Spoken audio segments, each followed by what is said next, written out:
quite the beautiful morning here in Central Virginia, and I'm going to go disturb the birds from doing their work in my garden, getting worms and things.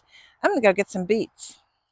I am going to pick a few beets because today I'm actually going to pickle some beets. Here's one that's ready. There we go. I have a few different varieties growing. Ooh, that's a very nice one for pickling. Ah, yes. Yeah, there we go. I need about a pound, I guess. All right, this is kitchen takeover day. And I would rather you not tell them whose kitchen you're in today. But they can tell by the sound of your voice. So I raided Sandy's kitchen today to make some ferments because I wanted to show her how to make fermented vegetables. It's so easy to do. And today what we're going to do is we're going to make some fermented beets. I picked these beets this morning. It's just a variety of different kinds. I think these are takeover beets. I can't remember what that is. These are the Cylindra beets. And you know what's really cool about making a beet ferment, Sandy? What is that? You have to wash everything well. Well, you know, I'm into that. But you don't have to skin it. Really? The peelings are where all the best nutrition and all of the little microbes that you want to make sure you get into your ferment actually reside. Now, if you can peel them if it grosses you out. It doesn't gross me out. I make things like this all the time and eat it, and you've eaten it at my house. The two essential ingredients are water and non-iodized salt. So this is just kosher salt in crystals, not in big, fine salt. So sea salt, not. Sea salt you could use. You just don't want anything that's iodized because the iodized process will make your pickles taste a little bit off and give them a little bit of a funky color. So any non-iodized salt is fine. There is something called pickling salt. You can use that. So two essential ingredients. If you've got salt and you've got water and you've got something to ferment, you've got fermented pickles. But I am going to do something a little bit special with these beets. I'm gonna spice them up a little bit. Today what we've got is some ginger. I cut off a hunk about, I suppose maybe about an inch or so, and I just chopped it up. It doesn't have to be super fine. I'm gonna put some black peppercorns in. I'm gonna put a couple of allspice in, a couple of whole cloves, and some of my coriander seed. Very nice. Yeah, so Sandy, you know what? What? Coriander seed is just the seed of cilantro.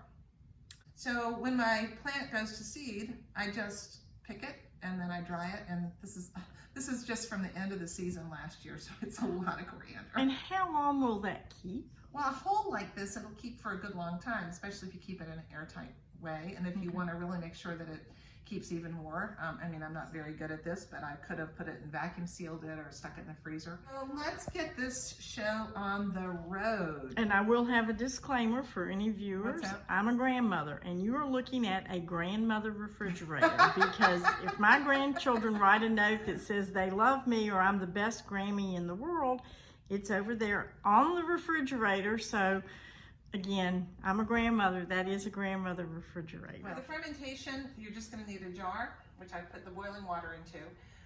Some sort of fermentation weight. I have fermentation glass weights, but you don't have to use this. An easy trick is just to take some marbles and put them in a plastic bag and put a little tie on it, and you can use that as a weight. Another thing you can do is use a baggie that has a Ziploc and just put some water in it, some of the brine in it, and that'll be a weight too. I'm just going to take the fermentation weight and I am going to sterilize it. Again, this is not necessary. I just do it as an extra precaution. So I'm just going to take it and just put it into some boiling water, and I'm going to let it sit there for, a few minutes at least. All right, so the basic ratio for fermenting vegetables is 1 cup of water, 1 tablespoon of the salt, and you just dump it in. And you're going to stir that around.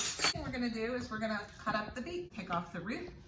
See, these are the takeover beets, which are yellow on the inside. And I'm curious, the different varieties, do you find a difference in the taste? Oh yeah, I think the takeovers tend to be a little bit on the mild side. Those are pretty. Aren't they beautiful? Really. Now they are going to really end up. pretty. They're going to end up being very dark because the darker beets are going to, color them.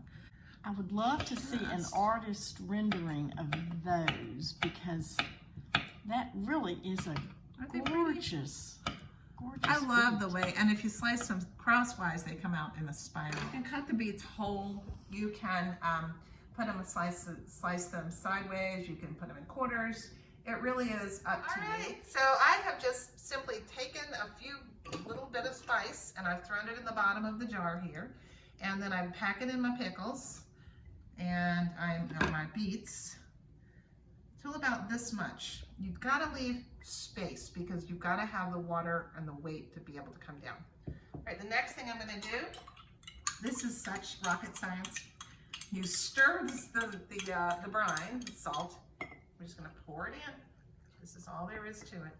And you know, you go to the store. You go to some store whose first name is Whole, and you can buy food there and other things. And they charge so much for fermented vegetables. Which is why some people say whole paper. Now I'm just taking the weight and I'm just going to plop it. It's still warm. Right down in there like that. That's it. Ooh, that's all the way up to the top. Now I am going to have to take some of that liquid off because you want to weight it down. Look how pretty it is already. Beautiful. Isn't it gorgeous? Now when the fermentation happens, it's going to bubble up and it might even spurt out over the top. But as long as your product, your vegetables are underneath the brine, everything is just fine. You want to keep it's called anaerobic. You want to keep all of the air out. Now I'm just going to take my fermentation tub. I'm going to put it on top. Jar ring. Just going to put it on top. All right. So any kind of airlock that you have, you can use. This is just an airlock. You can use one that is more like a bubbler. If you don't have those things, and when I first started fermenting vegetables, I didn't have an airlock or anything like that. To release the gas. And it releases the gas, yeah. That's what you want. You can do a couple of other things. If you don't have any of these tops, all you have to do is you can take a coffee filter, put that over top with a rubber band around it. That'll release the air. Now, the downside of that is if you get fermentation is going to create some ugly looking stuff, and it's going to bubble up, and it might bubble over. So if it gets wet, you just put another one on. Another thing I've done is I've just taken a clean linen dishcloth or dishcloth like this, put that over top of it, and put a rubber band around it too.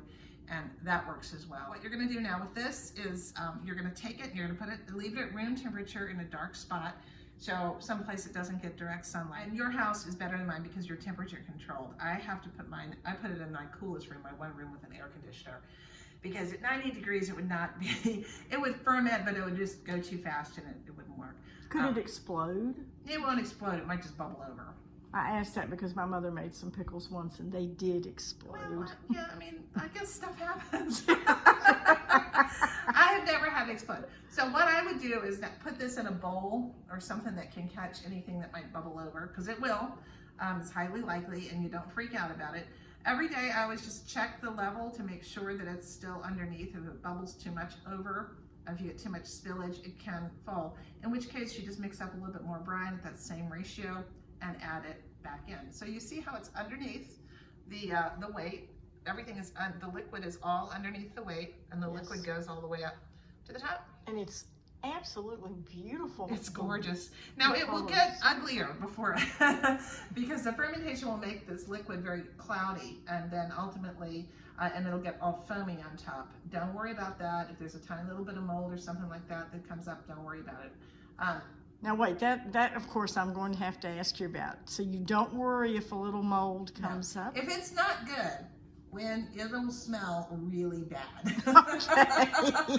And I have never had a ferment go wrong.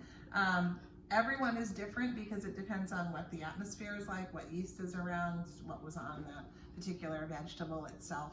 But it'll ferment, probably you can start tasting these in about 5 days, and it can go a little bit longer if you like the flavor to be stronger.